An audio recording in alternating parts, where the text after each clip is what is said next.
It certainly looks like a reset. It certainly looks like whatever reached its pinnacle or whatever reached one point, okay, did not continue in that same way. There was a significant change. It wasn't, right? Okay? So it's almost to the point where we have a hard time being decisive that there were. Okay? Because even when we go far enough back and we see evidence of some stuff, it's still always, and sincerely it is, I've read the articles and stuff, it's still sincerely very possible that even that ancient stuff is still connected to our cycle, our ancestral cycle.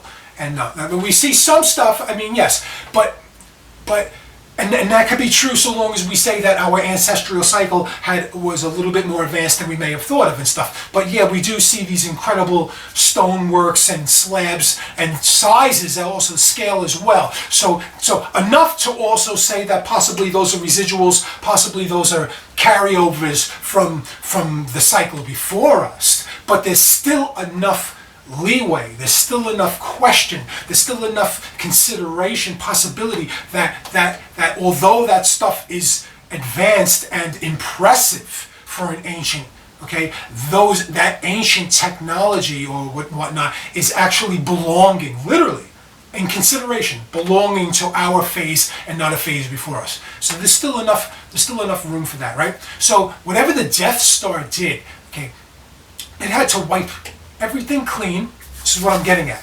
Did what it's had to do, and the Earth was left, whatever, and we come along, and they would also need to then dismantle the Death Star. If the Death Star is not dismantled, if the Death Star is not deconstructed, okay, then the Death Star technically, by definition, is still active.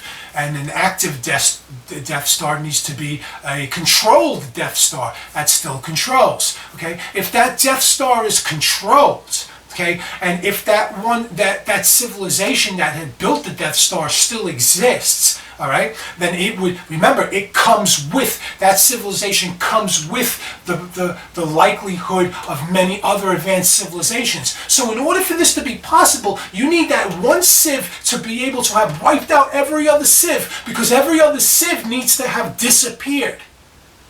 Because every other civ will consist of a certain percentage, okay, that won't allow the Death Star to be there, that is in opposition of the Death Star. So we should still be living in a reality currently that where we see advanced civilizations still at war with the damn Death Star, because anyone who's the good guys or whatever are not cool with a Death Star is not cool. Is it safe to say? All right, a Death Star is not cool. All right. The only reason anything is dormant would be because there was no choice left, and all opposition to the Death Star has been eliminated. Right? And if all opposition to the Death Star has been eliminated, it would need to be a reset of epic proportions. Epic proportions. Because otherwise, anything less than epic proportions, okay, would be a tremendous amount of evidence left for us to discover. A tremendous amount. Even if it was true that it was of epic proportions, the ability at that scale is so great that you wouldn't need a Death Star. You cannot reach that level. Your opponent cannot be of that level, and it could be as clean as what we see today. It just can't be. It makes no sense to have reached that level. It doesn't make sense. You're not talking about earthlings and combustion, all right, and pressure, and now gunpowder and firearms and stuff. We're not talking, that is such a brutally pathetic distance away from Death Star technology.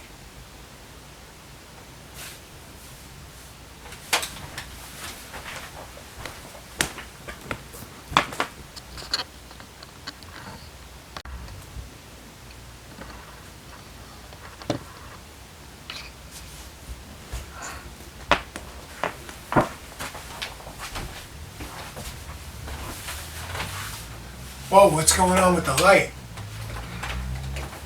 It's getting dark. It's the overcast of a Death Star over us. What did I actually write? Well, maybe they didn't build a Death Star satellite weapon and fly it over to our solar system to park it alongside Earth's orbit. Maybe they just built a massive weapon on the moon. So we talked about that, right? No other civ's going to let that happen and stuff like that, though. All right. So the idea that, well, once you build a Death Star, once you, navigate it in, enter into a solar system and modify the orbit relationship of a solar system. Okay? The reason why the moon is there still is because they could never take it away. Right? Because that would mess everything up, right? Are we of agreement of that? So if we just took the moon away right now, that would kind of screw some things up. Am I right? Because that's the impression that I'm under. It would screw some things up, right? So they have the ability to build, they have the ability to insert the planetary weapon size body and modify an orbit so that everything still exists in order to blow it up, right? But they can't then remove it. So they got to leave it there forever. And is that the galactic joke?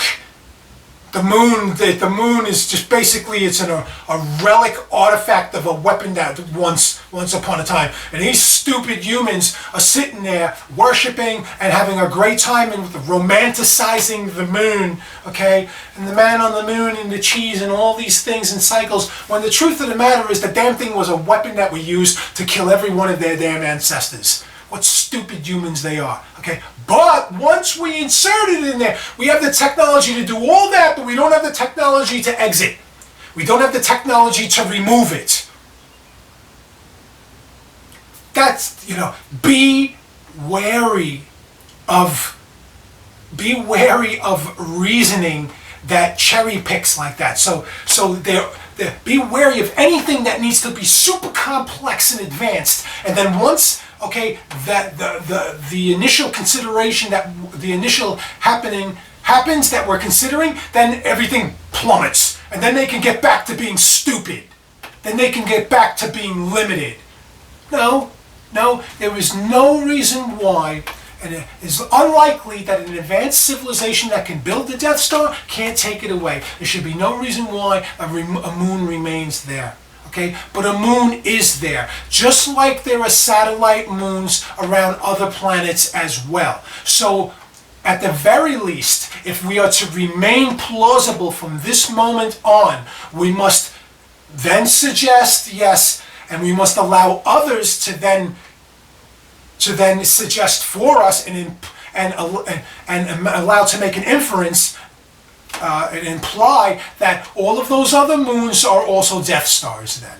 Okay? Whether you like it or not, that's what we must allow to happen. So all of those other moons are also Death Stars. And that brings us back to the other thing too. You don't have 12 Death Stars floating around that we now perceive as moons. You don't have 12 old relic, dismantled, inoperational Death Stars, okay? If the solar system wasn't littered with advanced civilizations. And you're telling me now that when everything was said and done, let's see, and the dust settled, okay, every advanced civilization was gone. And whoever was the victor out of all of that, they packed up and they left as well, because there ain't a damn anywhere. They're gone. Okay? From what we can see, okay, what we have is a situation where we have visitors. Alright? But you don't go, there's the same way as and for the Andromeda Galaxy literally, truthfully, does not have any advanced civilizations at all. Or none, or any advanced civilizations, and the Earth was advanced to the point of building a Death Star, why would we build a Death Star and navigate it over to the Andromeda Galaxy? And then sit it in orbit somewhere? Doesn't make any sense. You'd put a Death Star in the Andromeda Galaxy if the Andromeda Galaxy posed a threat of some kind of threat, or there was some kind of solar system in the Andromeda Galaxy that posed a threat. So you navigate your Armada over there, and you go park your Death Star over there, and you go modify some poor sap's solar system, okay, so that now that your Death Star is a part of it. So even though you know it's a weapon, there ain't a damn thing you can do about it right now, because, and if there's not a damn thing they can do about it, why are we wasting our time parking a Death Star there and going through when our Armada fleet should be enough to wipe them clean? Even just a threat. So, like, once again, so you don't put a Death Star anywhere unless the the reality is relevant to that, the reality matches that. Okay, because they might have a Death Star in the way, because they do have a Death Star. If you haven't heard this story before, you will as soon as I mention it. It's the same thing with nuclear weapons. What good is nuclear weapons, right? They were great. A lot of, not just Einstein, but Oppenheimer, a lot of people owned this. They were great so long as one nation had the technology. One nation had the ability, the resource. As soon as other nations were brought on board, it became really hairy, didn't it? Got really hairy. Death Stars would be the same thing on a ridiculous and extraordinary scale.